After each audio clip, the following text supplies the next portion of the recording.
हरे रामा जपते थे हनुमाना। हरे रामा जपते हनुमाना। इस मंत्र की महिमा को सारे जग ने जाना। इस मंत्र की महिमा को सारे जग ने जाना। हरे रामा जपते थे हनुमाना। हरे रामा जपते हनुमाना। इस मंत्र की महिमा को सारे जग ने जाना। इस मंत्र की महिमा को सारे जग ने जाना।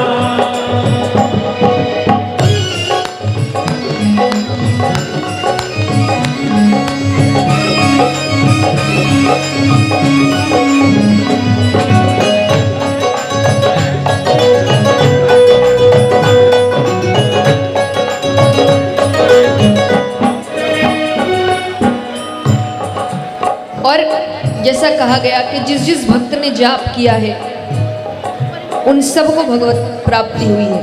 तो क्या कहते हैं? जब केवट ने मुख से इस मंत्र के बोल पढ़े।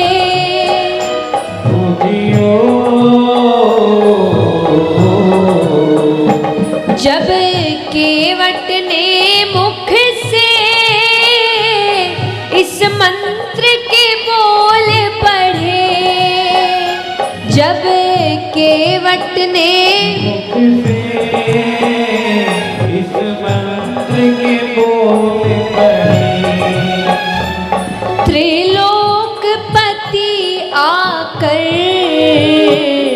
केवट की नाव चढ़े। त्रिलोकपति आकर केवट की नाव चढ़े। हरे रामा जपते थे हनुमाना। हरे राम जपते थे हनुमाना। इस मंत्र की महिमा को सारे जग ने जाना। इस मंत्र की महिमा को सारे जग ने जाना। आइए एक बार मैं चाहूंगी यहाँ जितने भक्त हैं कौन कौन चाहते हैं कि श्री राम उन्हें मिल जाए, एक बार उठाइए पूरे पूरे हाथ। तो देखिए आपकी तालियों की आवाज में उतनी ताकत होनी चाहिए कि उन तक पहुंचे भी, क्योंकि तालियां भी भक्ति का एक रूप है कि नहीं? तो एक बार जोरदार तालियां एक साथ।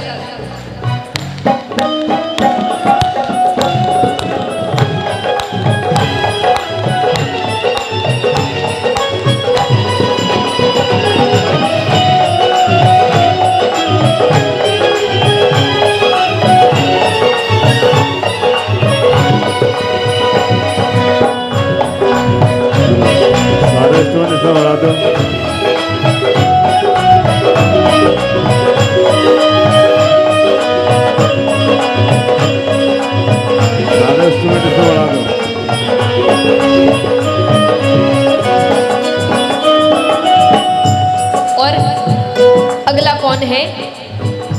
इस मंत्र की महिमा को भिलनी ने जान लिया।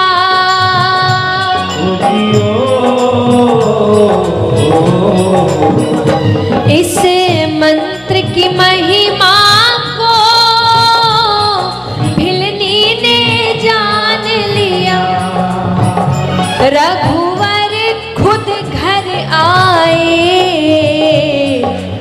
कितना सम्मान दिया रघु तुम्हें घरे आए कितना सम्मान किया। हरे राम हरे राम। आइए, जिन्होंने मुझे सुना है, चाहे कथा में सुना हो, कहीं पर भी उसको पता है कि मैं ना अकेली बोलती हूँ ना अकेली गाती हूँ। मैं इस तरीके से कथा नहीं करती। तो आइए, थोड़ा आपको भी गाना पड़ेगा। हरे हरे राम। चलिए, मैं एक लाइन गाती हूँ, फिर आपको दोहराना है, ठीक है? एक साथ। हरे राम रामा जपते थे हनुमाना। हरे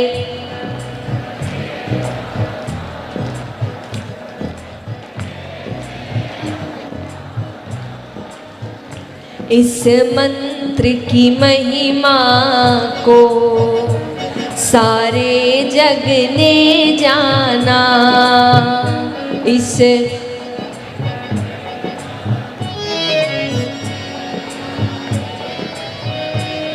तो तालियां जोरदार एक साथ। हरे रामा जपते थे हनुमाना।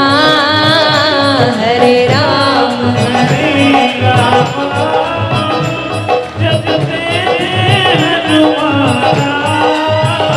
इस मंत्र की महिमा को सारे जग ने जाना।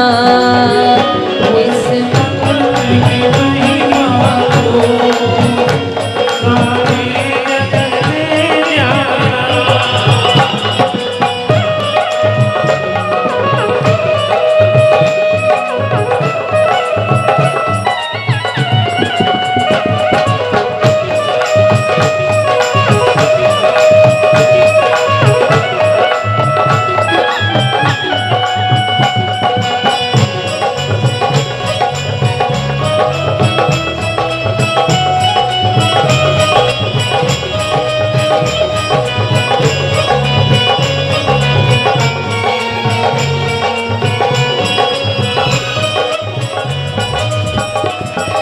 और अंत में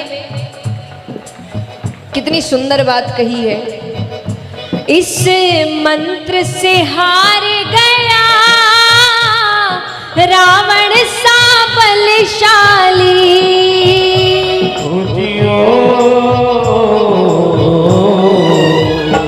इस मंत्र से हार गया रावण सा बलशाली। इस मंत्र से हार गया रावण सा बलशाली। इस मंत्र से तुलसी ने रामायण लिख डाली। इस मंत्र से तुलसी ने रामायण लिख डाली। और तालियां एक साथ। हरे राम जप। जिस उम्र में आपको भगवान को बुलाने की जरूरत नहीं है, कुछ समय बाद भगवान ही आपको बुला लेंगे। तब आप बुलाकर क्या कर लोगे? थोड़ी देर बाद तो उनको ही बुलाना है आपको। एक बात बताइए, यहां कितने हैं जो अपने घर में पूजा पाठ करते हैं? हाथ उठाना। बहुत सुंदर। तो आप फूल चढ़ाते होंगे भगवान को, हाँ कि ना? फूल चढ़ाते हैं। तो कितना दिन पुराना? 1 महीने पुराना? 1 हफ्ता? हाँ, 1 घंटे। फूल जब भगवान को चढ़ाते तो कैसा फूल होता है वो? ताजा। मतलब 1 दिन पुराना भी नहीं चढ़ाते आप, ताजा फूल लेकर आते हैं। और कितनी देर के लिए चढ़ाते हैं? नहीं, फूल भी आप चढ़ाई हो तो आपके वो भी मन के भाव है, लेकिन आप फूल चढ़ा रहे हैं यानी ताजा फूल ला रहे हैं। और कितनी देर के लिए फूल रखा जाता है भगवान के पास? कुछ देर के लिए, अगले दिन या शाम को हटा लेते हैं। यानी फूल भी चढ़ा रहे हो तो ये सोच रहे हो कि भगवान को ताजा फूल चढ़ना चाहिए, लेकिन जब खुद को चढ़ाने की बारी आती है तो इतने पुराने हो जाते हैं कि एक भी सीख लेने लायक नहीं होते। तब क्या करोगे चढ़ाकर भगवान को? जब खुद ताजा है, जब खुद युवा है, जब सोच ऐसी है कि ग्रहण कर सकते हो, चीजें सीख सकते हो, समझ सकते हो, तब तो भगवान को आप मना नहीं रहे। जब कठिनाइयां आ रही है तब तो इधर उधर का रास्ता अपना रहे हो उन कठिनाइयों का सामना करने के लिए, और भगवान को तब मना रहे हैं जब रिटायरमेंट लेकर घर पर बैठे हैं। तो मनाना कब है भगवान को? जब युवा है। जैसा कहा जाता है ना, संस्कार बचपन में दिए जाते हैं, तो आध्यात्म भी बचपन से सिखाया जाता है। ये बड़े होने के बाद नहीं सिखाया जाता। यहाँ कितने माँ बाप भी बैठे होंगे जो ये कहते हैं कई बार कि भाई सिखाएंगे ना, बस थोड़े समझदार हो जाए बच्चे फिर समझाएंगे। तो एक बात याद रखिएगा, क्योंकि मैं एक युवा हूँ, ये मैं अपने अनुभव से बता रही हूँ कि आप सोचते हैं कि बच्चे जब समझदार हो जाए तब समझाएंगे, तो तब जब बच्चे समझदार हो जाते हैं तो इतने समझदार हो जाते हैं कि वो आपको समझदार नहीं समझते। ये सच्ची बात है। उनको यही लगता है कि भाई इनके समय और हमारे समय में तो बहुत फर्क है, इनको क्या पता कि हम क्या चीज देखते हैं।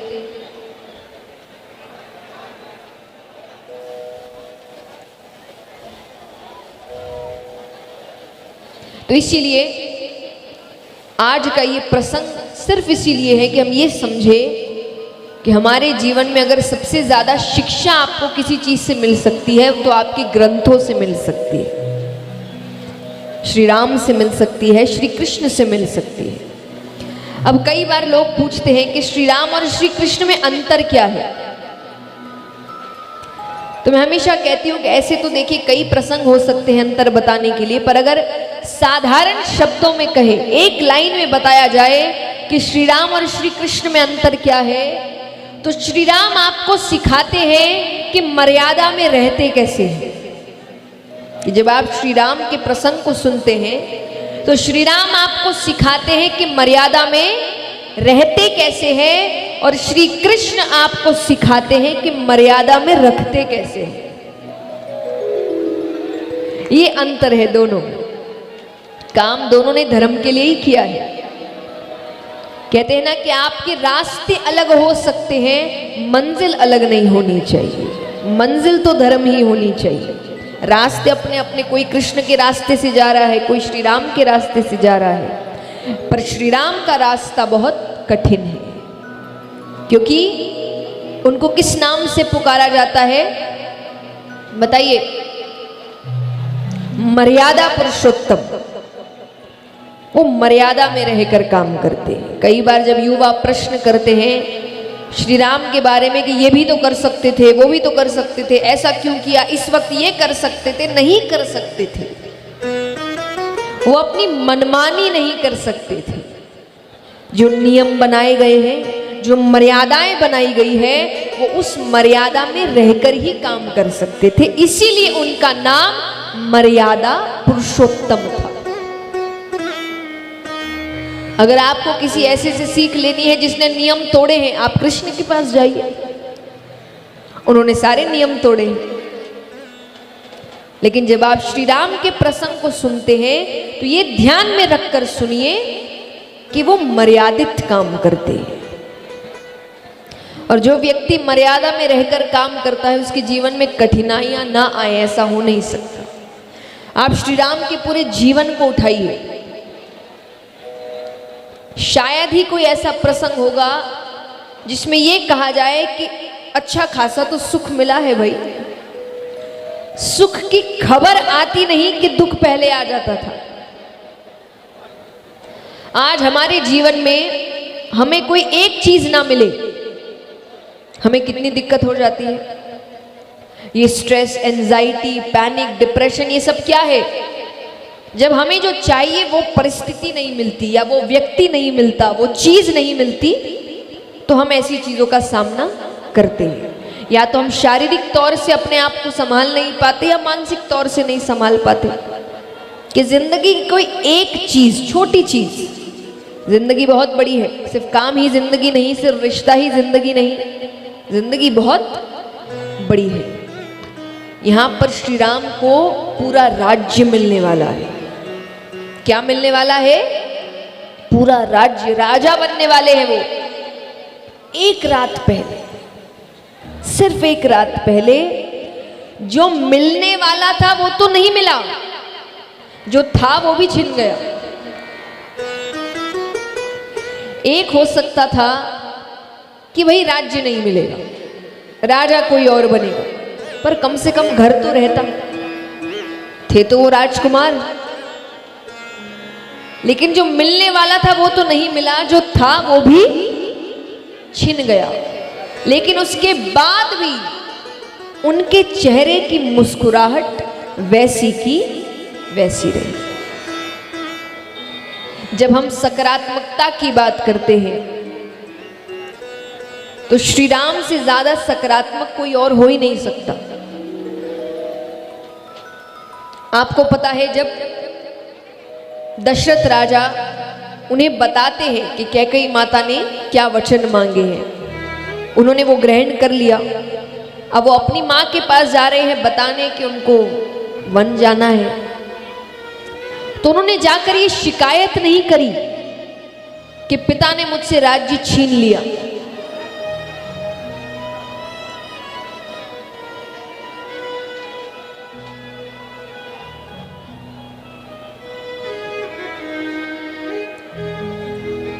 आइए आप यहां देखिए, हमारा ध्यान ऐसे ही प्रसंगों में या ऐसी परिस्थितियों में क्यों भटकता है भाई? भगवान की कथाओं में जाओ ध्यान भटक जाता है, भजन कीर्तन में जाओ ध्यान भटक जाता है। अभी सबके हाथ में एक एक नोटों की गड्डी पकड़ा दो कि इनको गिनना है, फिर कैसे सामने से बड़ा सा बड़ा व्यक्ति चला जाए, किसी की मजाल है आंख भी ऊपर हो जाए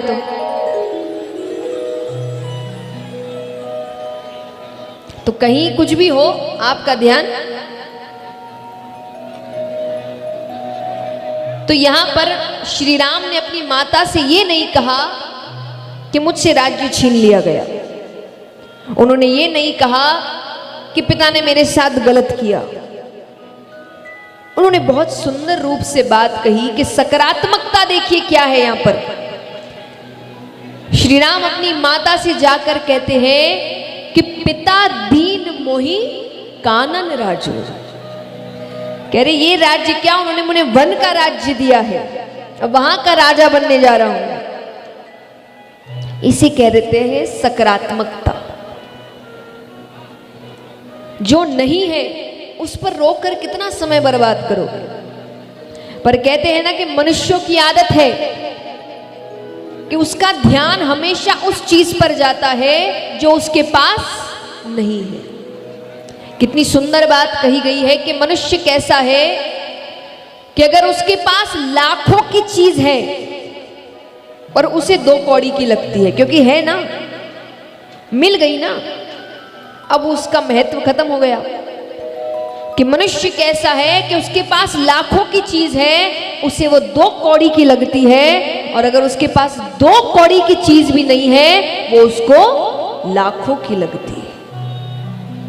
मनुष्य ऐसा है। हमारे 90% दुखों का कारण है कि हमारा ध्यान केवल इस चीज पर है कि हमारे पास क्या नहीं है। अगर आप बस अपना ध्यान क्या नहीं है से क्या है पर कर लीजिए, आपकी जिंदगी के आधे से ज्यादा दुख वहीं खत्म हो जाएंगे। ये सच्ची बात है, क्योंकि व्यक्ति के पास बहुत है। ये जब कोरोना का समय आया, मुझे ऐसा लगता है कि शायद ही कोई है जिसने एक सीख तो इससे नहीं सीखी होगी कि जब समय खत्म हुआ था तो कोई ये नहीं सोच रहा था कि मेरा काम मेरे पास है या ये मेरे पास है। उसने ये कहा जिंदा निकल गए उतना काफी। कि इस कठिन परिस्थिति से हम जिंदा निकल गए वो ही बहुत बड़ी बात है। लेकिन अगर इसके बाद भी हम सीख नहीं लेते हैं तो हमसे ज्यादा मूर्ख और कोई नहीं है। भगवान कठिन परिस्थितियां आपके सामने क्यों लाते हैं कि आप सीख लें। तो सकारात्मकता क्या है कि जो है उस पर ध्यान दो। भगवान ने बहुत कुछ दिया है भाई। कितनी सुंदर बात कही है कि तुम्हारे पास जो है वो किसी के जीवन का सपना है कि बस मुझे इतना मिल जाए। इसका मतलब ये नहीं कि आगे के लिए काम मत करो, भरपूर करो, मेहनत करो, लेकिन जो है उस पर भी तो ध्यान दो। आज मनुष्य धनवान बहुत है लेकिन फिर भी दुखी है। क्यों? क्योंकि उसकी आदत हो गई है इकट्ठा करने की। एक गाड़ी चाहिए, व्यक्ति मेहनत करता है, गाड़ी उसने खरीद ली। अब ऐसा नहीं कि इस गाड़ी का आनंद उठाए, अब उसको दूसरी गाड़ी का चाव है कि अब इसके बाद ये खरीद ली है। घर खरीद लिया, जो चाहिए था वो मिल गया। अब ऐसा नहीं कि इस घर पर थोड़ा ध्यान दे, उसके कुछ समय बाद ही उसको लगता है कि नहीं नहीं ऐसा मकान बनाना है। यानी व्यक्ति की आदत हो गई है सिर्फ इकट्ठा करने की। इकट्ठा करते करते करते करते अंत समय आता है तो पता चलता है कि इकट्ठा करते ही रह गए, आनंद तो किसी चीज का उठाया ही नहीं। तो मेहनत करिए, काम करिए, लेकिन जो मिल रहा है उसका तो आनंद लीजिए। तो यहां पर इतनी बड़ी चीज उनसे छीन ली गई, लेकिन फिर भी वो कह रहे हैं कि छीन ली गई तो क्या हुआ, कुछ और भी तो मिला है, उसका आनंद उठाएंगे। वो भी तो एक जीवन है। क्या पता आज कैकेयी माता ने ये नहीं मांगा होता तो मैंने ऐसा जीवन कभी देखा ही नहीं होता। ये जीवन देखने का भी मौका मिल रहा है। ये भी कुछ ना कुछ सीख तो लेकर आएगा। तो याद रखिए भगवान ने बहुत कुछ दिया है और देने के बाद भी भगवान इतने दयालु है कि देते वो है पर नाम किसका होता है? मैंने किया, मैंने किया। आपने कुछ नहीं किया।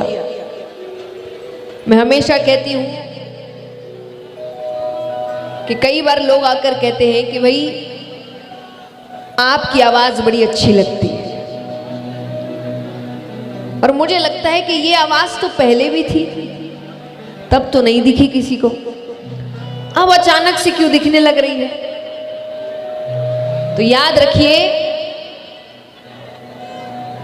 कि आपकी कला, आपकी मेहनत तब तक लोगों को नहीं दिखती जब तक वो स्पॉटलाइट आप पर नहीं डालता। गुण रहते हैं व्यक्ति में, लेकिन वो गुण दुनिया को कब दिखता है? जब स्पॉटलाइट वो डालता है। तब सबको लगता है कि अरे कितना अच्छा काम, कितना अच्छा, अरे ये पहले भी था भाई, तुमने पहले नहीं देखा था। तो काम करता है वो और नाम किसका हो रहा है? हमारा। और उसके बाद भी व्यक्ति धन्यवाद नहीं करता, फिर भी शिकायत ही करता है, ये नहीं दिया, वो नहीं दिया, ऐसा नहीं किया, वैसा नहीं किया। और ये पिक्चरों ने अलग ही सिखा दिया है भगवान पर चिल्लाना। कुछ नहीं मिला तो भगवान पे ही चिल्लाओ। मैं हमेशा कहती हूँ मनुष्य इतना स्वार्थी हो गया है कि उसका एक काम ना होना वो भगवान बदल ले, इतना स्वार्थी है वो। लेकिन अगर सच में जिंदगी को देखोगे तो भगवान ने बहुत कुछ दिया है। एक बार बैठकर उनको भी धन्यवाद करो। आइए, अब बाद में आप धन्यवाद करेंगे नहीं करेंगे मुझे क्या पता, मैं तो अपना काम करके जाऊंगा। आज एक बार भगवान को धन्यवाद करते हैं उन सभी कामों के लिए जो उन्होंने हमारे लिए किए हैं। मेरा आपकी कृपा से सब काम हो रहा है, मेरा आपकी सब और करते हो तुम कन्हैया, मेरा नाम रहा है कि करते हो तुम कन्हैया, मेरा नाम हो रहा है, मेरा आपकी कृपा से सब काम हो रहा है। आइए तालियों के साथ।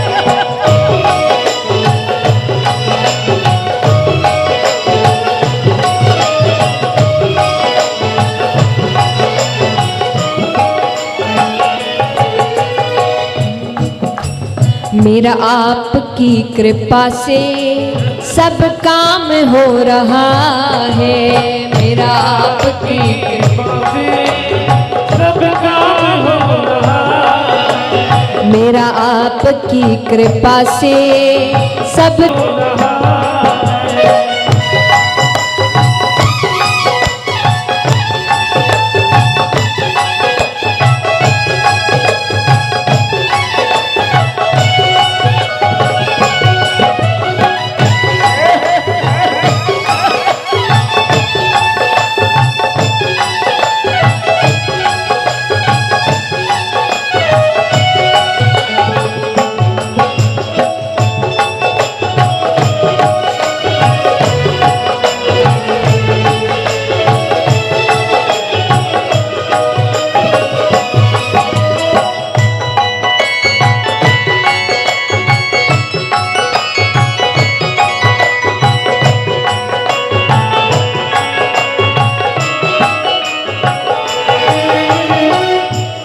और अगर एक बार अपनी जिंदगी को मुड़कर देखोगे तो आपके ऐसे ऐसे काम किए हैं भगवान ने जो असंभव थे।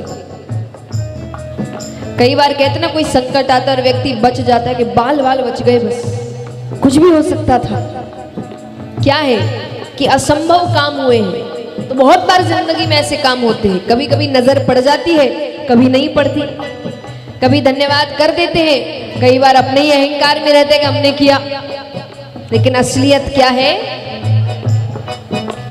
पतवार के बिना ही मेरी नाव चल रही है, पतवार के बिना मेरी नाव चल रही है, पतवार के मेरी नाव चल रही है, पतवार के